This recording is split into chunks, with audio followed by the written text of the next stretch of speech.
Oke, apakah sudah oke? Eh, eh, Perkenalkan, saya Krisna Haji Putra dari kelas IT 403 dengan NIM 220401010196.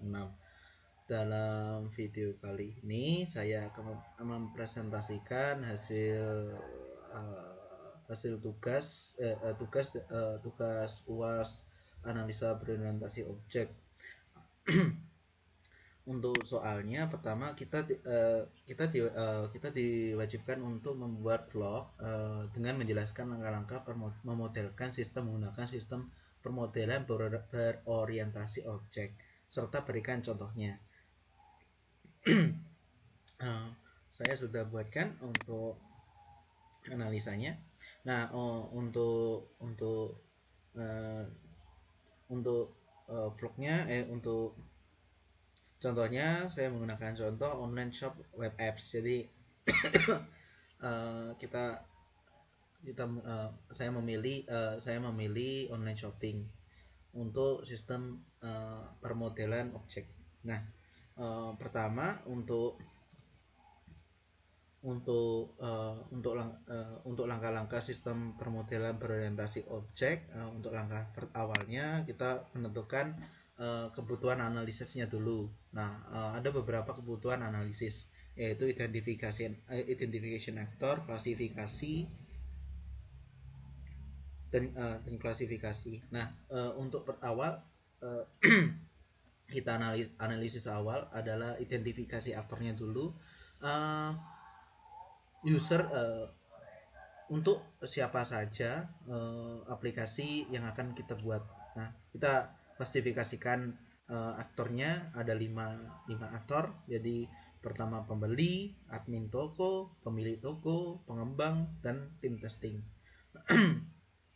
Pertama pembeli. Oke, pada umumnya uh, untuk toko online pasti ada pembeli, kedua admin toko pasti ada, pemilik toko. Untuk pemilik toko itu lebih ke seorang admin uh, seorang admin seorang admin yang memiliki toko. Jadi dia berhak menentukan admin toko mana saja, admin toko siapa saja yang diberikan akses menjadi admin toko. Setelah itu pengembang developer ya, berupa untuk pengembang itu developer webnya, web appsnya, untuk front end, back end, habis itu untuk tim infranya, untuk tim DevOps-nya, untuk tim maintenance-nya, dan lain-lain. Setelah itu tim testing, tim QA, kita klasifikasikan sendiri karena dia memerlukan akses yang lebih, yang berbeda dari pengembang. Jadi dia mungkin untuk tim testing dapat melihat bagaimana proses online shopnya bekerja, terus bagaimana flow admin toko, bagaimana flow pembeli, bagaimana pembeli melakukan pembelian, dan lain-lain. Setelah itu untuk analisis keduanya yaitu klasifikasi kebutuhan apa saja sih. Menurut saya klasifikasikan menjadi dua kebutuhan. Nah, kebutuhan fungsional dan kebutuhan non fungsional. Nah, kebutuhan fungsional ini lebih spesifik ke fitur dari online shopnya. Jadi kita bisa klasifikasikan kebutuhannya berupa manajemen produk untuk admin toko, pencarian dan penjelajahan untuk pembeli dan admin toko, keranjang belanjaan untuk pembeli, habis itu proses pembayaran untuk keduanya, admin toko dan pembeli, habis itu manajemen pesanan, manajemen pengguna, dan notifikasi. Nah, masing-masing kebutuhan fungsional ini dibutuhkan spesifik untuk pembeli dan admin atau pemilik toko. Jadi lebih ke fungsi dari web apps untuk user-user yang menggunakan online shop tersebut. Nah, sedangkan untuk kebutuhan non fungsional itu lebih spesifik untuk pengembang dan juga tim QA. Jadi untuk kedepannya kita update performance online shopnya, untuk upgrade web apps-nya, untuk menambahkan fiturnya juga, untuk melakukan analisa atau troubleshoot jika ada masalah oleh pengembang tokonya. Nah, untuk klasifikasinya ada beberapa, yaitu kinerja pertama, performance untuk pengembang dan tim QA, tim testing, itu harus sebagai landasan awal utamanya. Jadi untuk kinerja semakin cepat semakin baik, habis itu dan semakin ringan semakin baik. Habis itu keamanan security ini wajib untuk seluruh online shop yang ada. Jadi ini harus harus di develop untuk tim development dan tim testing untuk melakukan testing keamanannya. Setelah itu reliabilitas, jadi dapat untuk cross platform digunakan ke PC, PC komputer, Android, tablet, dan lain-lain. Kompatibilitas hampir sama. Usabilitas ini dapat berguna. Skalabilitas, jadi dapat jadi dapat dikembangkan menjadi mudah dikembangkan untuk aplikasi yang di develop. Setelah itu untuk bagian keduanya, setelah analisis rekrutmen analisis untuk online shopping web app pada sistem permodelan objek. Untuk langkah keduanya, kita perlu identifikasi objek dan kelas. Jadi setelah kita identifikasi aktor, habis itu fungsionalnya setiap aktor apa saja. Setelah itu kita identifikasi objek dan kelas. Nah, untuk identifikasi objek dan kelas ini nanti kita wajib untuk identifikasi dulu, klasifikasikan juga. Habis itu kita siapkan objek dan kelasnya. Setelah objek dan kelasnya selesai, baru kita bisa merumuskan diagramnya. Untuk identifikasi objek dan kelas, kita ada beberapa konsep yang saya gunakan. Pertama, analisis kebutuhannya dulu. Kebutuhannya apa saja sih untuk setiap aktornya. Pengguna dapat mencari produk, menambahkan ke keranjang, dan melakukan pembayaran. Itu untuk analisis kebutuhan pembeli. Sedangkan untuk analisis kebutuhan admin, dapat mengolah produk, pesanan, pengguna, proses pembayaran, notifikasi ke pembeli, dan lain-lain. Itu setelah itu kita temukan kata benda dan kata kerjanya. Jadi kita rumuskan bendanya. Setelah itu kerjanya apa. Nah, itu penggunaan pengguna, produk, keranjang, pesanan, pembayaran, admin, kategori, notifikasi, itu untuk kata bendanya. Sedangkan untuk kata kerjanya, mencari, menambah, membeli, mengelola, membayar, mengkonfirmasi. Itu untuk temuan non-unverb.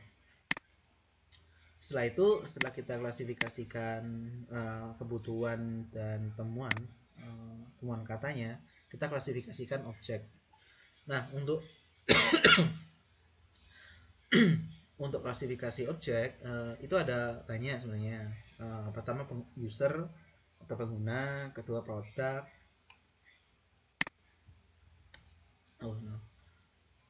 pertama user, pengguna, kedua produk, ketiga keranjang, keempat pesanan, kelima itu pesanan, setelah itu payment, setelah itu admin, kategori, dan notifikasi.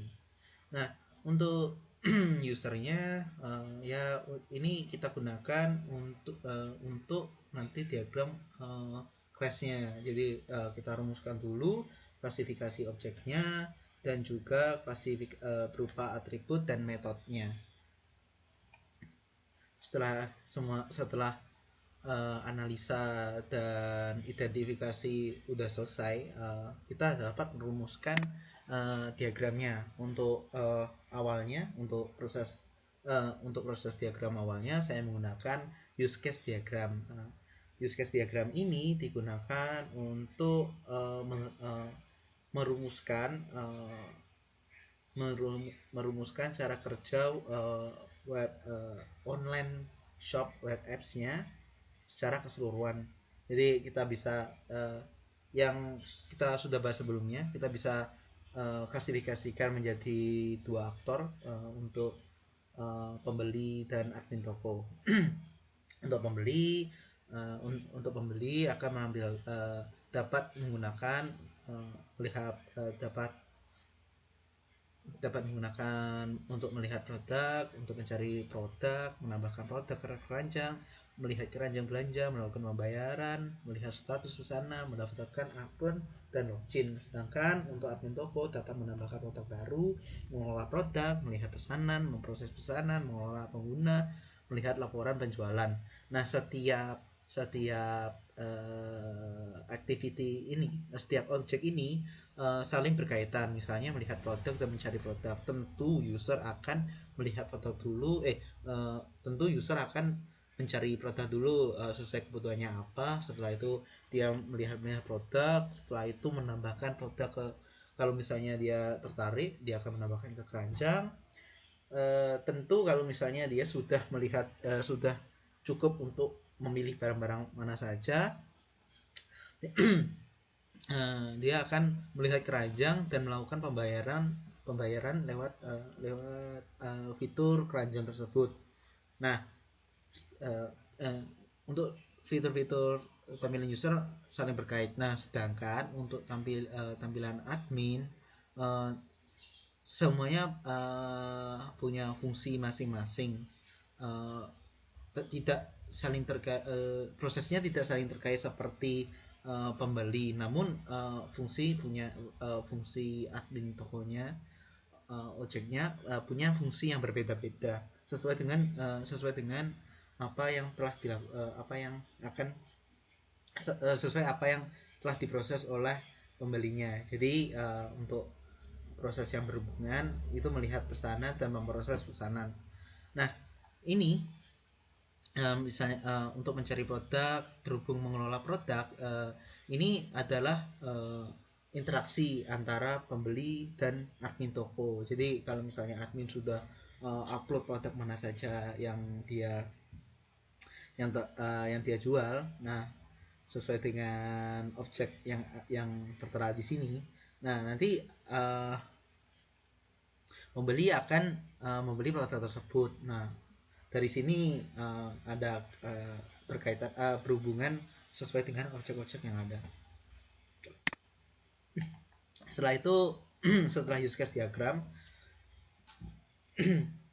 yang berupa fungsi-fungsi objek yang ada pada diagram tersebut, untuk tahap selanjutnya kita rumuskan kelas diagram. Kelas diagram ini lebih ke fitur dan seperti fitur untuk input dan output dari aplikasi yang akan kita buat nanti.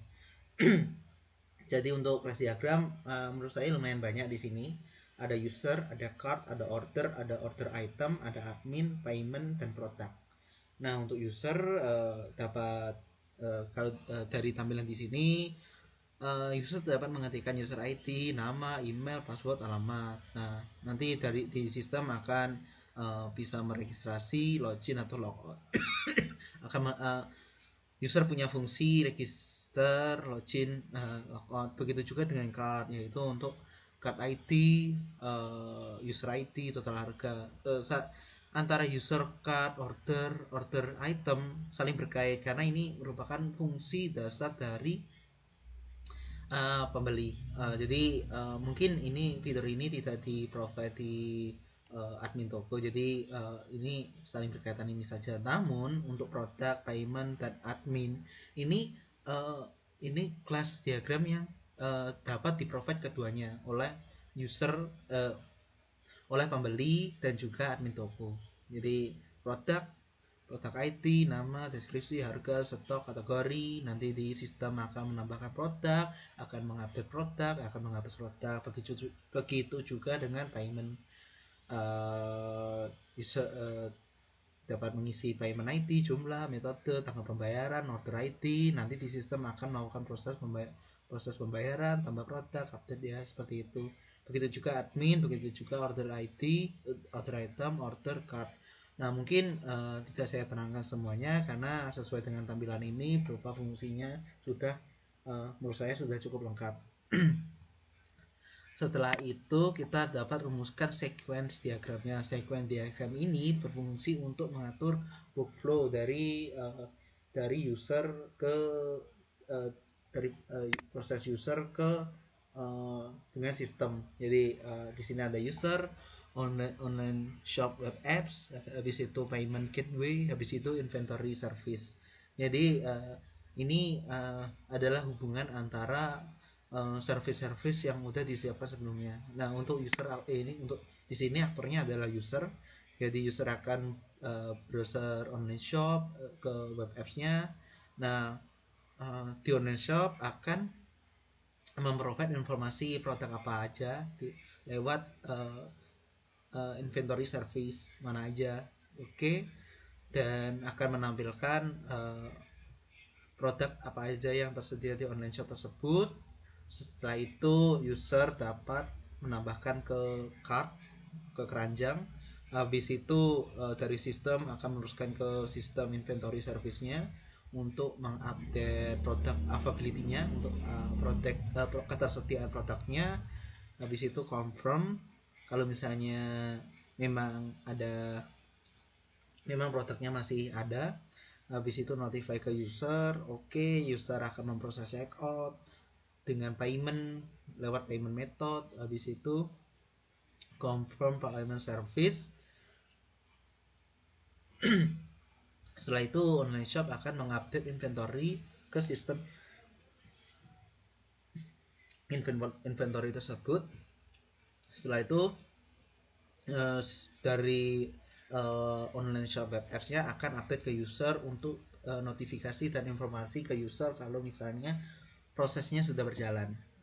Untuk sequence menurut saya cukup mudah. Untuk diagramnya ini udah cukup jelas juga karena ini adalah proses sequence antara user dengan hal-hal yang berkaitan dengan user dan online shopnya.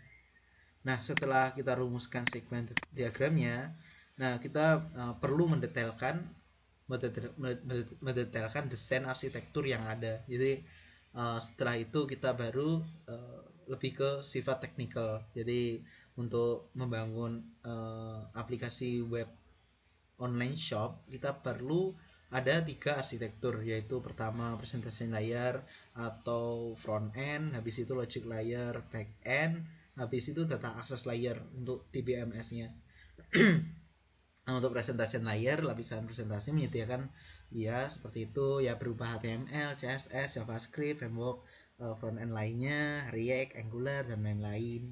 Nah, untuk business logicnya lebih ke back end-nya itu ya berupa bahasa pemrograman Python, Django, frameworknya Java atau JavaScript, frameworknya Node.js dan lain-lain. JavaScript, Node.js, maaf. Untuk data access layernya lebih ke DBMS atau menggunakan ORM, Object Relation Mapping, atau query langsung ke seperti SQL. Lebih ke technical detail.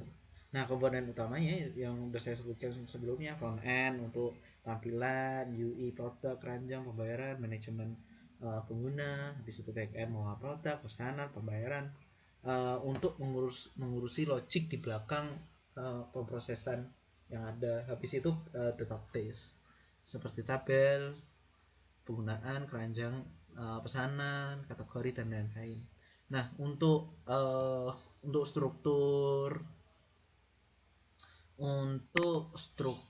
langkah-langkah memodelkan sistem menggunakan sistem permodelan berorientasi objek dari saya cukup sekian. Jika ada kurangnya saya mohon maaf. Terima kasih.